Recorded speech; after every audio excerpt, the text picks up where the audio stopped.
कृष्ण का ध्यान करने से जीवन मंगलमय होता है। ऐसे मंगलमय भगवान के चरणारविंदों में शतकोटि नमन बंदन। मित्रों को, जिज्ञासुओं को, धर्म प्रेमियों को, ज्योतिष विज्ञान प्रेमियों को हर हर महादेव, बम बम भोले, नमः शिवाय। मित्रों, ज्योतिष शास्त्र कल्पनाओं का शास्त्र है, ज्ञान का शास्त्र है, समय और सिद्धि, बुद्धि और विवेक का शास्त्र है। अब विषय आता है कि जो द्वादश भाव हैं, द्वादश घर हैं, 12th हाउस हैं, जहां पर ये नंबर 1 लिखा हुआ है, नंबर 1 लिखा हुआ है, ये दुनिया में जितनी भी कुंडली बनती है, जिनकी भी कुंडली देखी जाती है, ये लग्न भाव कहलाता है। जिसकी भी कुंडली होती है, इस भाव में अंक कोई सा हो सकता है, लेकिन इसको हमेशा लग्न भाव ही कहेंगे।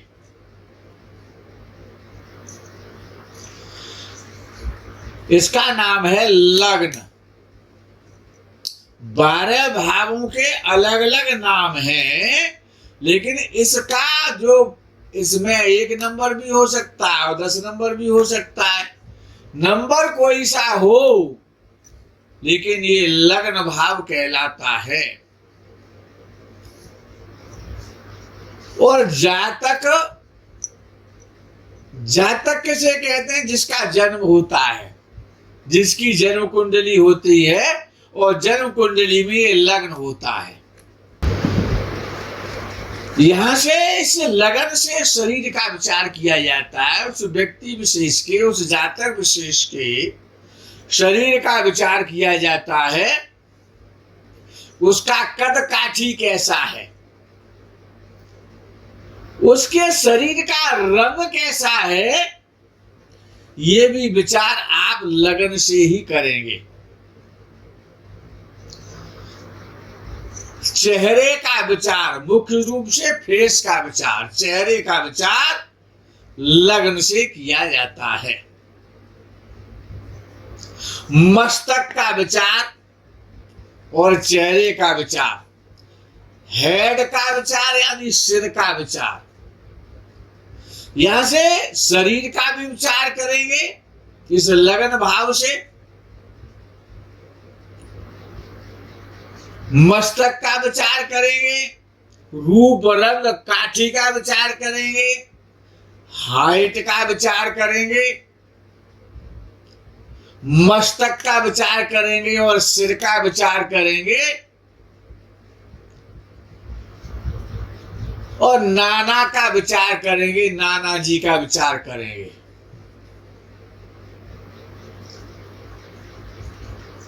दादी का विचार करेंगे, नाना का विचार भी यहीं से करेंगे। अगर किसी का नाना कैसा है, नाना कैसा होगा, या उसकी दादी कैसी होगी, ये विचार भी लगन भाव से किया जाता है, प्रथम भाव से किया जाता। इसको प्रथम भाव भी कह सकते हैं और लगन भाव भी कह सकते हैं।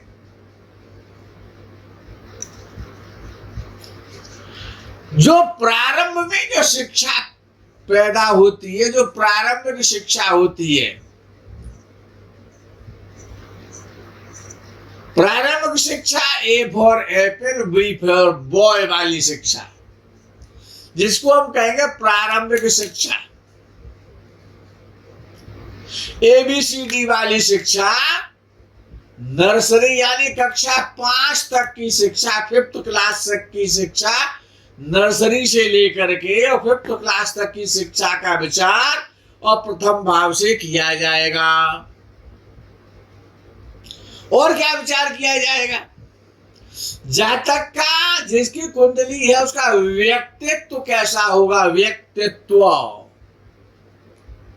उसका प्रभाव कैसा होगा। अच्छा, ये अगर हम दिशाओं का कैलकुलेशन करते हैं तो ये हमारा भाव जो है जिसको हम लगन कहते हैं, ये पूर्व दिशा कहलाता है। और शरीर में जो हमारा हेड है, जो हमारा सिर है, वो पूर्व दिशा का परिचायक है। और हमारे जो पैर हैं वो पश्चिम दिशा के परिचायक हैं। इसीलिए विद्वानों ने कहा कि यदि आपको स्वस्थ रहना है, दीर्घायु रहना है और मुसीबतों से दूर रहना है, समस्याएं आपके पास तक ना जाएं, तो अपना सिर पूर्व में रख करके सोना चाहिए। आपका सिर पूर्व में हो और पैर पश्चिम में हो, क्योंकि पैरों से जो भी जातक होता है उसके पैरों से और पश्चिम दिशा का विचार किया जाता है और लगन से सिर का विचार किया जाता है, पूर्व दिशा का विचार किया जाता है। जातक का स्वभाव कैसा होगा? वो क्रोधी होगा, हसमुख होगा, अहंकारी होगा, जिद्दी होगा, हठी होगा। ये लग्न भाव ही बताता है। उसकी प्रकृति कैसी होगी, उसकी भावना कैसी होगी, ये लग्न भाव बताएगा जिसकी भी कुंडली है। उसकी मानसिकता कैसी होगी, किस प्रकार की उसकी मानसिकता होगी। साधु स्वभाव होगा कि कुटिल स्वभाव होगा, दुष्ट स्वभाव होगा कि संत स्वभाव होगा कि मनुष्य स्वभाव होगा, स्त्री स्वभाव होगा, चोरी का स्वभाव होगा या सत्यता और ईमानदारी का स्वभाव होगा, यह प्रथम भाव ही बताएगा, अर्थात लग्न भाव बताएगा।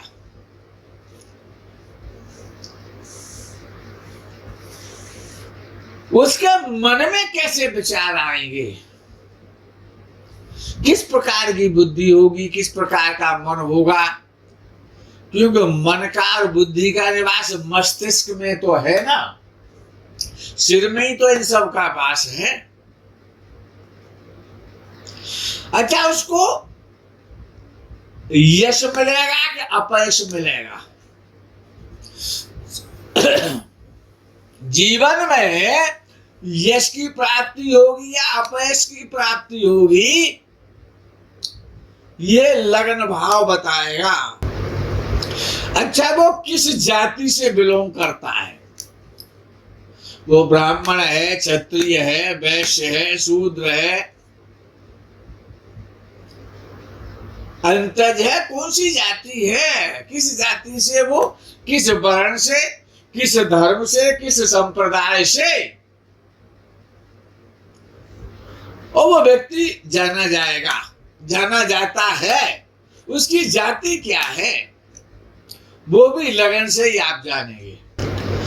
मित्रों, इसका जो स्वामी हो, अब ये जितने भी मोटिव, इसके अलावा भी बहुत सारी विषयों बातों का विचार प्रथम भाव से आप करेंगे, लगन से ही करेंगे। अच्छा, इसमें जो भी राशि होती है और वो राशि का जो स्वामी होता है, जिसको कहते हैं लॉर्ड, उसका ईश, लॉर्ड ईश कहते हैं, उसका मालिक, इस राशि का मालिक कौन होगा, अर्थात जो इस लगन में राशि होगी वही इस भाव का स्वामी बनेगा और वो लग्नेश कहलाएगा। लग्नेश में आपको जितनी भी बातें अभी जो विचारणी है प्रथम भाव से अर्थात लग्न से करने के लिए कहा गया है, वो लग्नेश में सभी बातें विद्यमान होंगी।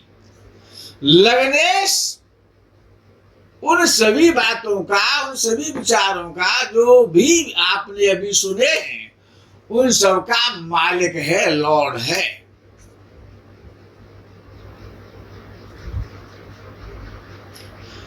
अब विषय आता है कि लगन भाव के स्वामी को तो लग्नेश कहेंगे और धन भाव के स्वामी को ये जो नंबर 2 लिखा है ये धन भाव है, दूसरा सेकंड हाउस, जिसको धन भाव भी कहते हैं। धन भाव का स्वामी धनेश कहलाएगा और तीसरे भाव का स्वामी तृतीयेश कहलाएगा, चतुर्थ भाव का स्वामी चतुर्थेश कहलाएगा। तृतीयेश को सहजेश भी कहते हैं, ये सहज भाव है। चतुर्थ भाव सुख भाव है, तो इसके स्वामी को, इसके लॉर्ड को, इसके मालिक को सुखेश भी कह सकते हैं। सुखेश कहना चाहिए, कोई उसमें कंजूसी नहीं बरतनी चाहिए। ये पंचम भाव है तो पंचमेश भी कहा जाता है इसको, और ये पुत्र का भाव है, संतान का भाव, ये षष्ठ भाव है, तो इसको षष्ठेश कहते हैं इसके स्वामी को। इसी प्रकार से हर भाव का एक लॉर्ड होता है। जो भी राशि होती है उस राशि का जो राशिपति होता है वो उसका लॉर्ड हो जाता है। अब ये द्वितीय भाव है। मित्रों, यद्यपि आप सभी लोग बड़े विद्वान हैं, आपको कुछ बताने की आवश्यकता तो है नहीं, लेकिन फिर भी हमारा स्वभाव है, हम क्या करें कि हमारे पास जो है उससे भी अच्छा और उससे भी अधिक मात्रा में आप लोगों के पास में है, लेकिन फिर भी हम अपने खराब माल को आपको देते रहते हैं। अब जिसकी इच्छा हो वो हमारा माल खरीद ले, अर्थात विषय वही आ जाता है कुंडली पर।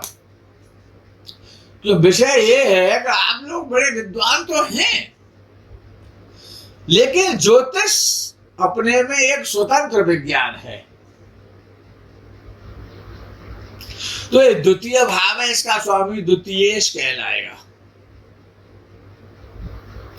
इस भाव से जो जायदाद होती है, पैतृक संपत्ति, जमीन जायदाद, पैतृक संपत्ति और आपका अपना निजी धन, धन का संग्रह करना, मनी कलेक्शन करना, भूमि और कुटुंब, कुटुंब परिवार खानदान वंश, वाणी, वाणी कहां से निकलती है? आंखों से नहीं निकलती है, मुख से निकलती है, अर्थात ये वाणी का भाव है, अर्थात केवल मुख का भी भाव है। दाया नेत्र, जो हमारा दाया नेत्र होता है, इसका भी विचार इसी भाव से आप करेंगे। नासिका, नाक का विचार करेंगे यहां से। कंठ और जिह्वा, जीव, कंठ और जिह्वा और जीवन साथी की मृत्यु और मृत्यु का कारण, अर्थात आपका जो लाइफ पार्टनर है। लाइफ पार्टनर कौन है? वो आपकी धर्मपत्नी है या आपका पति है।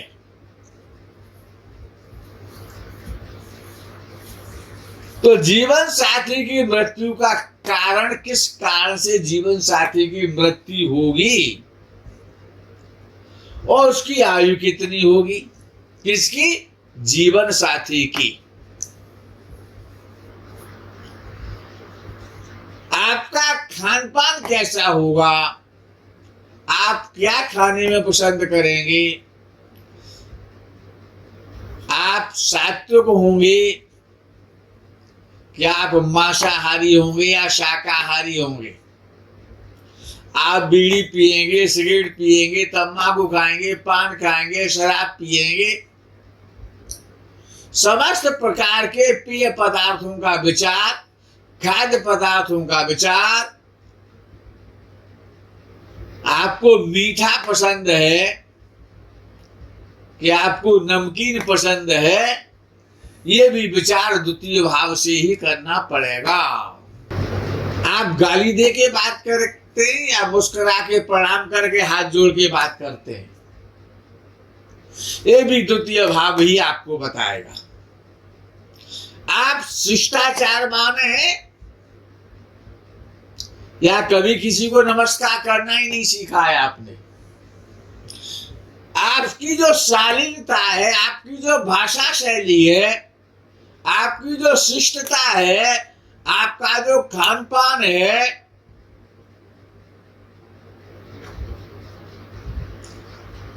आपकी जो सुनने की शक्ति है, श्रवण नहीं, श्रवण शक्ति, वाक शक्ति, वाणी में कोई दोष तो नहीं है, वाक दोष तो नहीं है आप में। आपकी वाणी कैसी है? गर्जना युक्त वाणी है, गंभीर वाणी है, या पतली आवाज है, या गंभीर साउंड है आपका, और यहां से मिडिल क्लास की शिक्षा, यानी 5th क्लास से और 8th क्लास तक की शिक्षा, मिडिल क्लास शिक्षा, एजुकेशन। और आपके पड़ोसी कैसे हैं? पड़ोसी कैसे होंगे, आपका पड़ोस कैसा है, उसका विचार भी आप द्वितीय भाव से करेंगे, इसी भाव से करेंगे।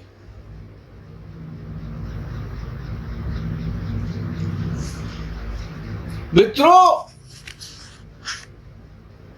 अब आगे के भाव पर प्रकाश डाला जाता है। ये तीसरा भाव है, जिसको सहज भाव भी कहते हैं, सहजेश। इससे हमारे जो भी रिश्ते में जो भी हमारे छोटे भाई बहन हैं, हमारे जो भी छोटी उम्र के जो हमारे मित्र हैं, फ्रेंड हैं, जो हमारे सर्कल में जो हमसे छोटी उम्र के हैं, या हमारे जो छोटे भाई बहन हैं, उनका भाव है तीसरा भाव। बंधु और बांधवों का है, भाई बहनों का है, मित्रों का है, और साहस का है। आप साहसी हैं क्या भयभीत हैं? निडर हैं या आपको डर लगता है? आपका आत्मबल कितना है?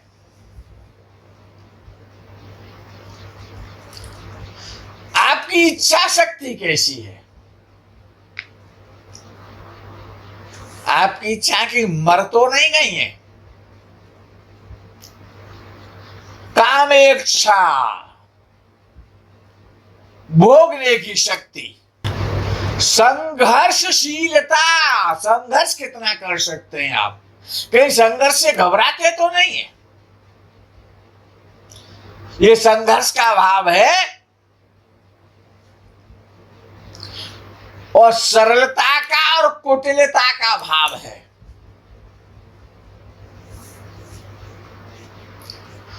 आपका पुरुषार्थ कैसा है? आपके कंधे कैसे हैं? हल्के धुले पतले कंधों वाले हैं, आपके चौड़े कंधे हैं, मजबूत कंधे हैं आपके, आपकी भुजाएं, जो आपके बाजू हैं, आपकी भुजाएं कैसी हैं, और जीवन साथी का भाग्य। जो भी आपका जीवन साथी है उसके भाग्य का विचार आप तीसरे भाव से करेंगे, सहज भाव से करेंगे। और अपने ससुर साहब का फादर इन लॉ का विचार भी सहज भाव से किया जाएगा। जीवन साथी का धर्म कैसा होगा, जीवन साथी किस धर्म का होगा, उसका भी विचार आप तीसरे सहज भाव से करेंगे। माता की हानि, माता की हानि का भाव है। मातृ सुख खत्म होगा, उसमें सहज भाव सहायक होगा। माता का व्यय हो जाना, माता की हानि हो जाना, माता की डेथ हो जाना, यह भी तीसरा भाव है। सहज भाव से ही आपको करना पड़ेगा। और यहां से हायर सेकेंडरी की शिक्षा, हायर सेकेंडरी एजुकेशन का विचार आप तीसरे भाव से सहज भाव से करेंगे। पराक्रम और वीरता, और आपका जो दायां कान है, राइट साइड का जो ईयर है, उसका भी विचार आप सहज भाव से करेंगे। ये इनके जो स्वामी हैं, इन भावों के जो स्वामी हैं, जैसे कि तो इस सहज भाव का स्वामी जैसा होगा, मैंने आपको जितनी भी बातें अभी, जितने भी विचारणीय विषय प्रथम भाव से या द्वितीय भाव से या तृतीय भाव से जो भी बताए हैं, इन भावों पर पड़ने वाली दृष्टि, इन भावों के स्वामियों पर पड़ने वाली दृष्टि अपने में महत्वपूर्ण अवश्य होगी।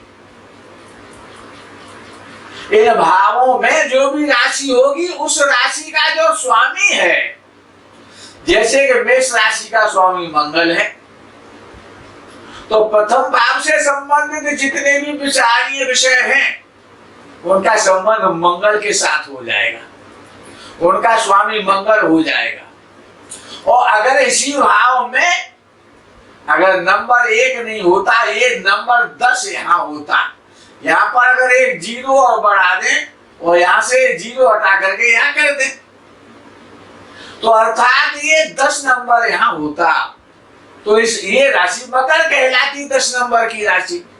और मकर राशि का स्वामी शनि होता, तो इस भाव से जितने भी विचारणीय विषय हैं, उनका संबंध, उनका स्वामी, उनका लॉर्ड, उनका मालिक और शनि बन जाता। मित्रों, ये बड़ा गंभीर और स्वतंत्र और बड़ा ज्ञान का विषय है ज्योतिष शास्त्र। आपको इसी प्रकार से प्रत्येक की कुंडली में विचार करना चाहिए। आप विचार करें, ज्योतिष शास्त्र को भली भांति समझें। इसी प्रकरण में यही विश्राम, अल्पविराम। हर हर महादेव, बम बम भोले, नमः शिवाय, जय गो माता दी।